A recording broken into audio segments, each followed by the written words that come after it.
Oi, gente, tudo bom? Bom dia, boa tarde ou boa noite, né? Não sei que horas eu vou botar esse vídeo. Eu vou falar hoje daquele assunto que todo mundo me perguntou, quer dizer, todo mundo não, várias pessoas quiseram que eu falasse desse tema, que seria o tema da eutanásia. Não só da eutanásia, mas sabe aquele bichinho que, infelizmente, eles não duram muito, né? Os animais duram 12, 13, de 12 em diante, muitos vão vivendo assim super bem, tudo numa boa. De repente eles dão assim aquela queda, né?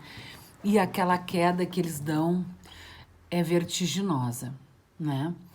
Quando é muito abrupta, por causa de uma doença mais grave, mais aguda,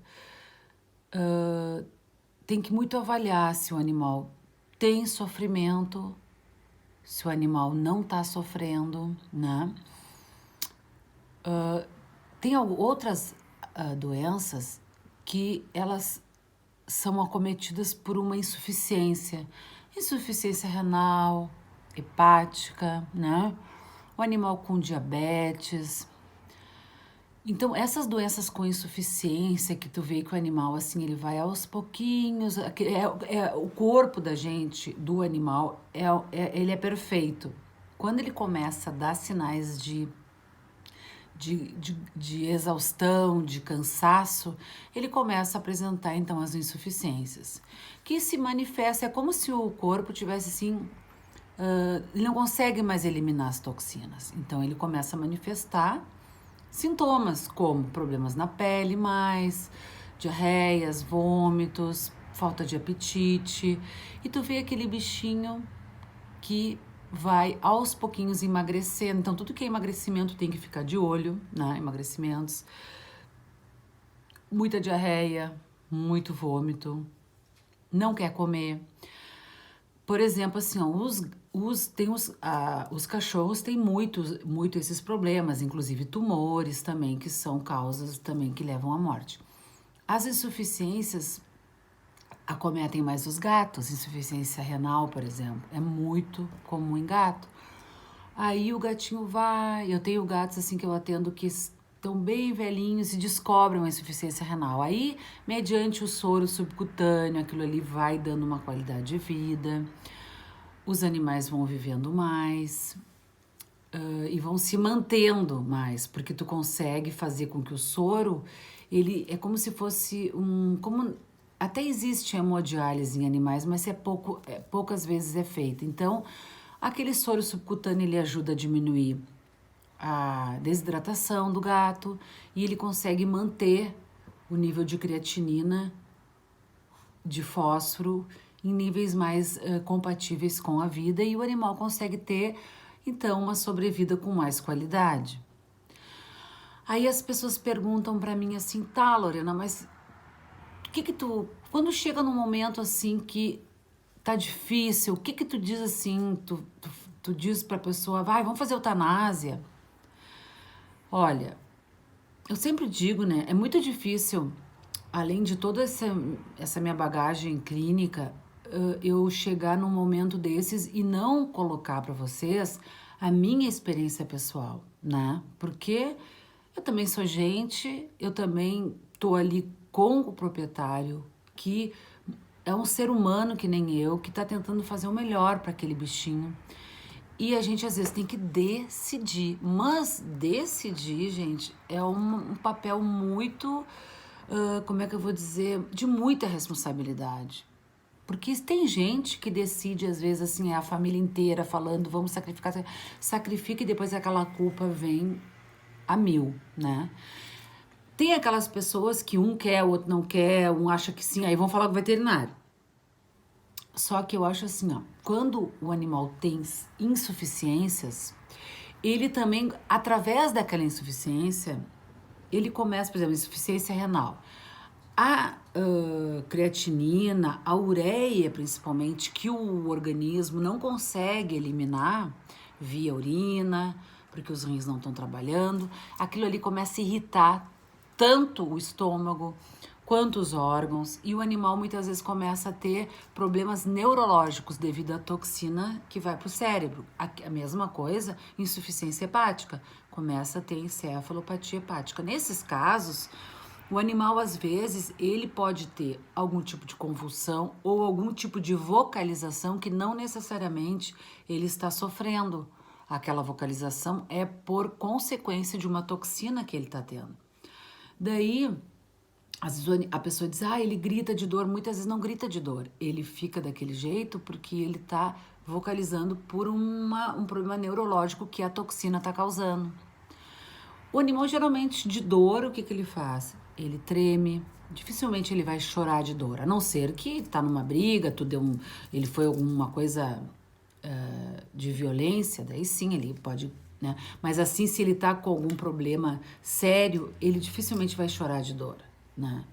Então, nesse momento, que é um momento tão delicado, aí as pessoas me perguntam, eu tenho um filho, o meu filho nasceu, eu tinha um bichinho, agora meu filho já tá maior, e o bichinho tá naquele momento da passagem, como eu digo, né, da vida para a morte. Como que a gente faz, como que a gente leva isso? Olha, isso aí, gente, é um ensinamento, né?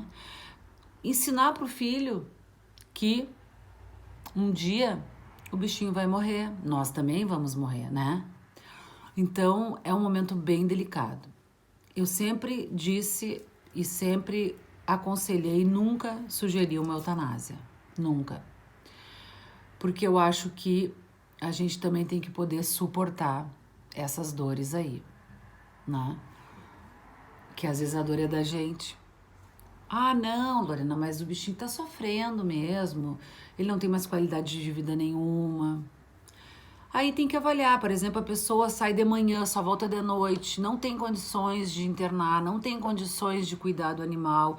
O animal é aquele animal que caminha e faz xixi, faz cocô quando chega em casa, o cachorro tá todo mijado, todo cagado, o que se faz?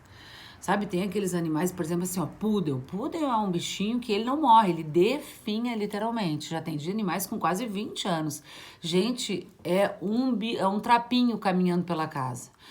Então, assim, são animais que não conseguem achar o pote d'água, quando acham, pisam em cima, não conseguem fazer cocô no lugar certo, quando fazem cocô às vezes é deitado, porque muitos animais com a idade vão ficando com dor nas articulações, né? Esse é um outro capítulo que eu vou falar também sobre dores articulares e muito também provenientes de banho e tosa que prejudicam esses animais mais velhos e chegam do banho e tosa praticamente mancando. Esse eu vou falar outra hora, tá? Mas os animais mais velhos, eles têm dificuldade. Por exemplo, o gato não consegue ir na areia porque tem dor na articulação. Faz cocô em qualquer lugar. Aí chega em casa, pensa, a pessoa já trabalhou o dia inteiro, já tem os seus afazeres na casa, fora da casa, e aquele bichinho tá todo mijado, todo cagado e mais, ele tá frio e tá todo tremendo de frio. Então, nesse caso, que a qualidade da doença tá nesse nível, daí a gente deve conversar, talvez, sobre uma eutanásia, porque tá sendo ruim para todo mundo, né? Se a pessoa diz pra mim, Lorena, tá nesse nível, como eu tô falando pra vocês, mas a gente troca, a gente bota a fralda, a gente troca, tem turnos, a gente se cuida, o que tu acha? Fica. Então, cada caso é um caso, não dá pra julgar, não dá pra também impor a vontade da gente. Eu dizer para um cliente, tu tem ou tu não tem que fazer, isso aí não tem nada a ver, entendeu? E a gente tem que orientar. Cada caso é um caso e cada caso tem que ser mais analisado, até porque, por exemplo, que nem eu digo, né? A gente conhece o cliente, conhece a vida do cliente, conhece como é que é a rotina do cliente, conhece como é que é a rotina daquele animalzinho, conhece tudo. E daí tu vai chegar e vai dizer pra pessoa, não, tem que fazer tal coisa. A pessoa não tem condições, a pessoa não tem tempo. Ou, ao contrário, a pessoa tem todo o tempo do mundo, tem toda a condição do mundo, mas não tem aquela capacidade de cuidar até o fim. Então, cada ponto é um ponto. Essa matéria que eu tô falando hoje, sobre eutanásia, sobre o final da vida, sobre doenças terminais, é um assunto bem importante no mundo atual, até porque o cachorro não é mais aquele cachorro que muitas vezes antigamente ficava no pátio, lá Tu não tem... Hoje os cachorros, assim, ó, aquele cachorro que dorme contigo, acorda contigo, toma café contigo, se tem gente que vai pra casa almoçar para dar almoço pro cachorro, e janta e tá o cachorro. Como é que esse cachorro não vai ter uma importância importantíssima para ti, né? Então, tu não pode tratar aquele animal como se ele fosse assim. Às vezes tu gosta mais de um animal do que de um parente, né, gente? Porque aquele animal não te incomoda, não te atucana, né? Então eu acho assim, a gente tem que ter muito cuidado na hora de dar essa orientação. Muitas vezes não é. Eu tive clientes que chegaram lá. Todo mundo quer que eu faça eutanásia, o que tu acha? Eu digo, olha, enquanto tu não tiver claro na tua cabeça, enquanto a gente não tiver bem esclarecido que esse é o melhor, não se vai fazer nada, se vai esperar. Até porque se uma pessoa chegar e disser que quer fazer eutanásia, o animal não tem tantos problemas, tu não vai fazer. Já fui chamada para fazer eutanásia de um animal que o filho tinha viajado, tinha deixado o cachorro lá, o cachorro fazia muito cocô e xixi na casa e ela queria sacrificar. Poxa, daí, né, gente? Aí é o fim do poste. Daí eu disse pra ela que não. Claro, também com muita educação, eu disse pra ela que não poderia fazer isso. Que até é contra, é ilegal fazer isso profissionalmente. Como é que eu vou fazer isso, né? Mas orientar naquele momento difícil. Então, assim, tem pessoas que têm que ir várias vezes na clínica, tem que ter várias conversas e várias reavaliações do animal, né? Pra gente poder conduzir isso aí. Já tive animais também que numa consulta apareceu um problema de tumor, por exemplo, aqueles tumores que tu sabe que quanto mais jovem o animal é, mais grave é. Tu sabe que é uma coisa super grave e tu também não assustar a pessoa um monte, mas conversar com a pessoa, dizer, é claro que a pessoa vai aonde? Pro Google olhar. É normal, hoje em dia ninguém mais abre mão dessa ferramenta que tanto nos ajuda, esclarece. Até eu, às vezes, tenho alguma dúvida de alguma medicação. Vou no Google, procuro, vou em livro, vou em PDFs de artigos científicos, ajuda muito a internet. Então, assim, ó, o que tu vai fazer? Nós vamos pegar, vão explicar para a pessoa e aos pouquinhos, com a gravidade da doença, nem precisa explicar muito, a pessoa já vai sentindo. E, gente, tu vai sofrendo com o animal e junto com o proprietário, porque é impossível nesse momento tu não fazer parte daquela família, fazer parte daquele problema. Então, tu tá junto com o cliente, com o cachorro até o final, entendeu? E isso é um suporte que a gente tem que dar, e é um suporte que a gente também sofre um monte. Com o tempo a gente acostuma, mas é muito sofrido, porque a gente lida muito com doenças, muito com morte, muito com doença, muito com morte, né? Mas isso aí eu acho que só tem a melhorar a gente como ser humano, né? Hoje eu me acho uma pessoa melhor do que quando eu comecei. Eu acho que é por tanta coisa que eu aprendi com os clientes e que eu convivi na clínica e que eu suportei. Tá legal, gente? Espero que eu tenha, assim, esclarecido um pouco esse assunto, que não é simplesmente o papá, não, é bem complexo.